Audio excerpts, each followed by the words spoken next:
And we're back for another training session on left side back pain. I hope so far you're developing more awareness, more control, and more enjoyment in training so that you can feel better, get out of pain, and start to change your outlook. Because a lot of the time when we start to feel tight, sore, training becomes very unmotivating. But as you are learning new exercises or maybe revisiting old exercises and tweaking them and changing them just a little bit, it's lighting your fire. So today we are going to step in and do some exercises on the mat. It's gonna be moderate intensity, so don't feel like you're getting your heart rate up, but you just want to focus on precision. Some of the exercises we're gonna focus today are going to be on your obliques, are going to be on your lower back, and focusing on a lot of pelvic stability.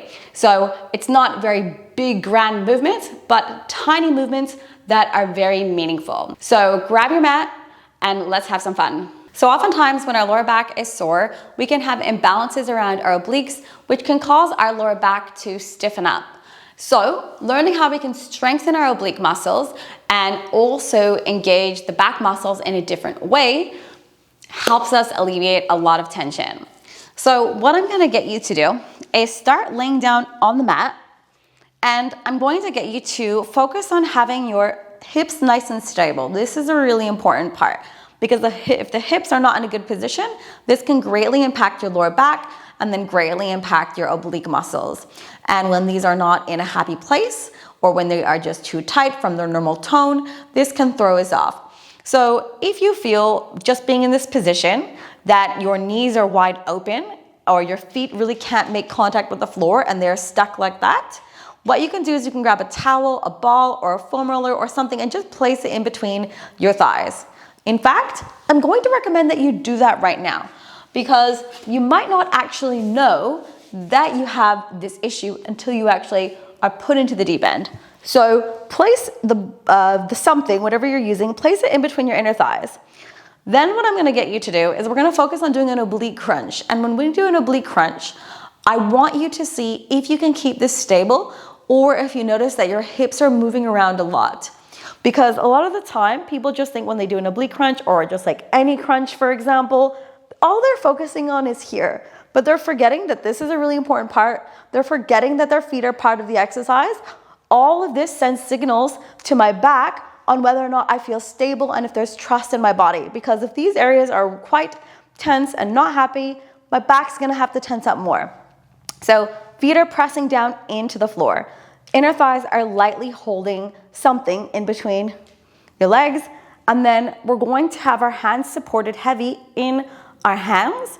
And we're going to exhale as we think about bringing our shoulder in alignment with our hip.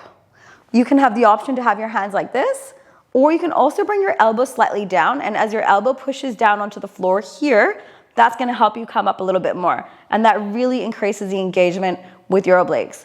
And then come down. And then exhale, coming up. Can you keep your thighs stable? Can you keep your feet in alignment? Option to do what you want with your elbow here. And then coming down. So just do a few with me. This is number 3. Let's get to 5 and just see how your body's moving.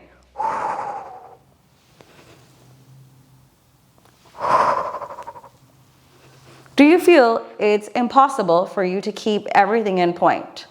If so, that's okay. We have created awareness here.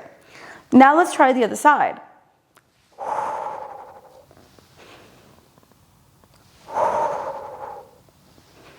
Can you feel the shoulder go into alignment with that opposite hip?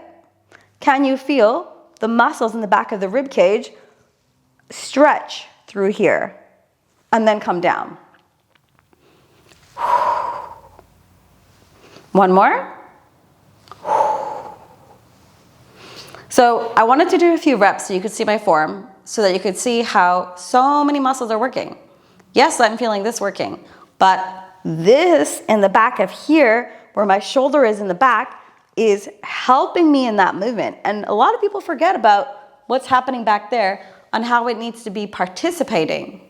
So now, just for fun, if you have it in you, I want you to just try having a heavy head and just do a normal crunch, for example. And can you have the awareness that it's not just this, but it's also the back of the ribs here that's lifting off, that's participating in the exercise. I want you to imagine how the back of the head is lightly pressing into my hands, which opens up the back of my rib cage, and then inhale, come down. So if you can see that element or get a feel for that, it's the exact same thing when I'm doing an oblique crunch here or here. For the next exercise, you're going to take a block and you're going to put it underneath your left knee, or you can do your right knee, but in this case, I'll just demonstrate the left side first. My hands are going to be just about under my shoulders or so to a comfortable position. Body's nice and neutral. And then in this position, I want you to look down and double check that both knees are in alignment, because most of the time people will have one leg out a little bit more to the side. So just kind of adjust yourself so that you can feel that straightness, like you look down and both knees are going directly straight. And don't worry, I'm going to share with you what I look like from the back so that you can see my alignment. And then from here, both toes flex down on the floor, and then just lift up by thinking about your left knee pressing down into the floor. And then holding here for just a second, and then inhale, come down, and then exhale, come up. This might fire your glutes here.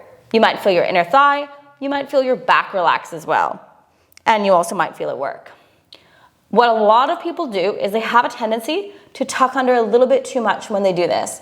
So I really want you to make sure you're neutral. You want to be neutral, because when you're neutral, your glutes can work nicely. And then of course, Beyonce might get jealous because, well, your booty's starting to shine and you deserve to show it off. So just a nice neutral curve, not over the top, neutral.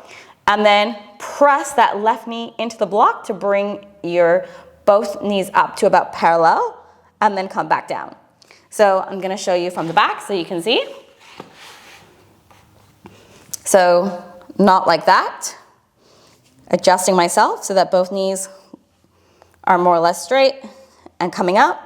And I'm coming up just to the point where both knees are hovering off the floor, and then I come back down. And then up, and then come back down. In some cases, it's really helpful to just grab something and put it in between your inner thighs like a roller, and this can help you create that guide-like motion. If you have a very stiff back, this is extremely helpful, or really stiff hips. This teaches your body how to get back into that movement.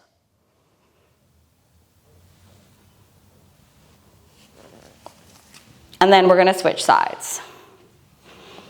So taking your time, and notice, interestingly, when you do it between the right and left side, if you feel your glute working more on the right side, because sometimes it's not always the left side or everything about the left side that needs work. Sometimes when our left lower back hurts or left upper back hurts, our right glute is actually kind of lonely and sad, and our left side is gripping because of that. So there you go. Not everything is as it seems. We're now going to move on to a variation of the side plank, and when we do this, please don't rush it. Please pay attention to these tiny details, because most people do mess this up. So when we want to lift up into a side plank, bend your knees. Don't feel rushed to straighten them. Keeping your knees bent or at about 45 degrees is hard enough as is.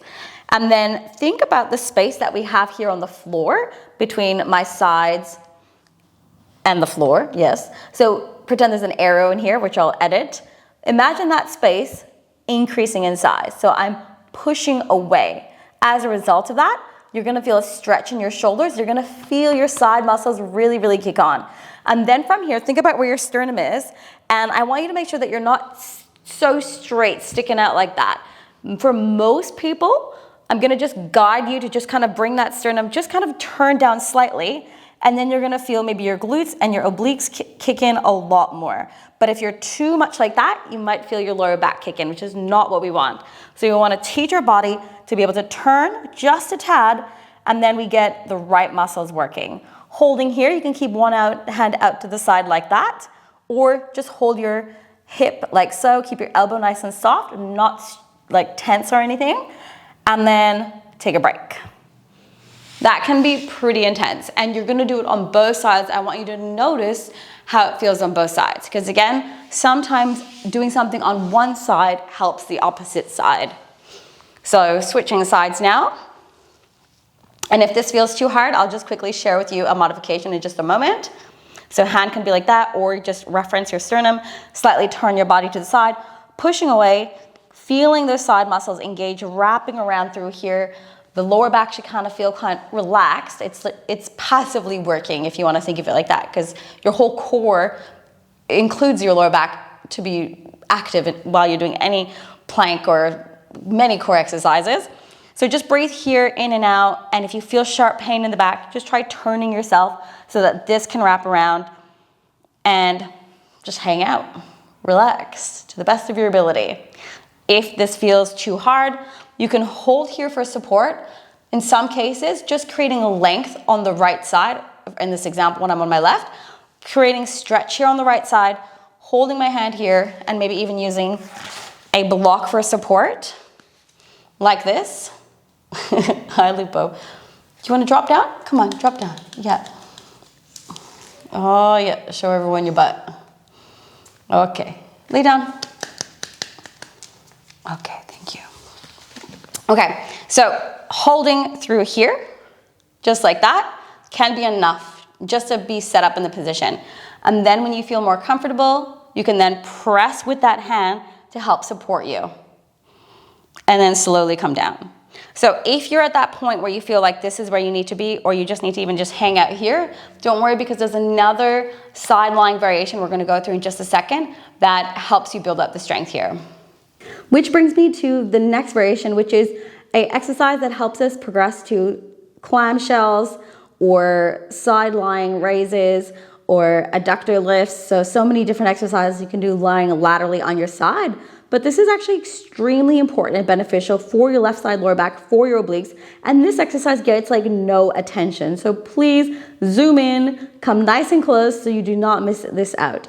So what I'm gonna get you to do is keep your legs at about 45 degrees, and I'm gonna get you to hold your hip bone here and just think about pushing your hips away. When you're doing this, you don't wanna be tense in your core. You wanna be nice and relaxed.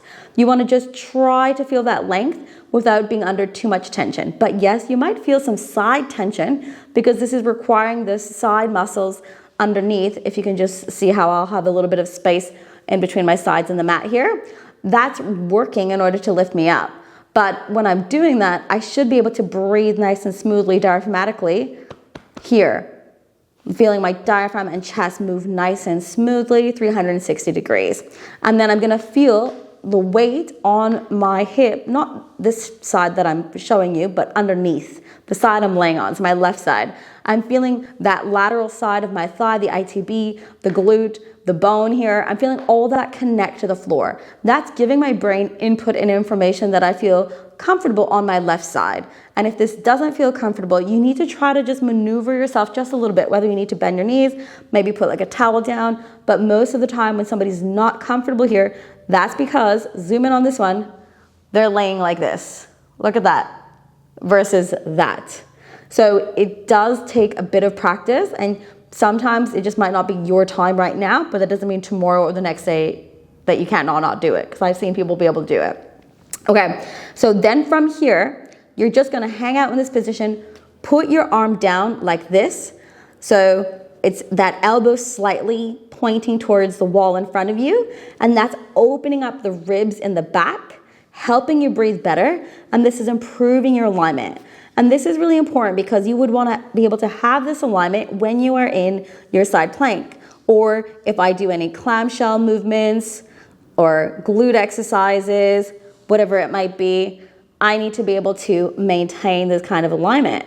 And a lot of the time when people are doing these glute exercises, if you can see that I'm just doing a few random ones here and there, most people do them wrong, or they're not getting the benefit, shall I say, and then people say they don't work because they're actually not able to maintain this alignment, because this requires a great deal of core strength and awareness for your body. So before I even go down that route and showing you those exercises, just literally hang out here. Can you feel your side muscles kick in?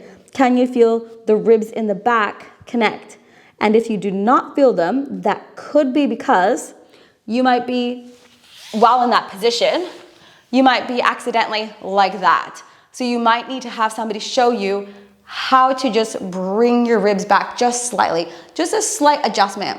So if you hold your elbows like this and you just breathe in and out through your nose, nice and relaxed, keep the shoulders down, not too tense, and imagine here that space opening. If you can feel that without that, you then want to replicate it while you're back into this position and just kind of adjusting yourself, feeling the ribs on the side here, feeling the space, feeling your hip bone. And I know I could probably go on about this exercise, but this is one that I often have to correct a lot of people with because it looks easy, but it's actually a bit tricky. But some people, lucky, they can get it right away. So if you don't get it right away, don't worry, most people don't get it right away. And last but not least, we're going to do this exercise, which is going to help you open up through the chest, open up through the back, improve your body's awareness, release the visual tension that you might be holding, because that holds a lot of back and spinal tension as well. So you're going to keep two hands together, just gaze at your hand, and you're just going to take your top hand and you're going to slide it across your chest. And as you do that, you're going to bring it behind you. Hopefully nothing's too far on the way on your end. Feel that stretch. Use your eyes to look towards your hand and then bring that arm across your body back, swooping it down by your side, and then return back to center. As I do this, this looks really simple, but I want you to see, can you keep your legs more or less 90 degrees the whole time that you're doing this? Can you feel your rib cage open? Feel how your body's twisting here. Then bring that hand back down your side of your body and then return.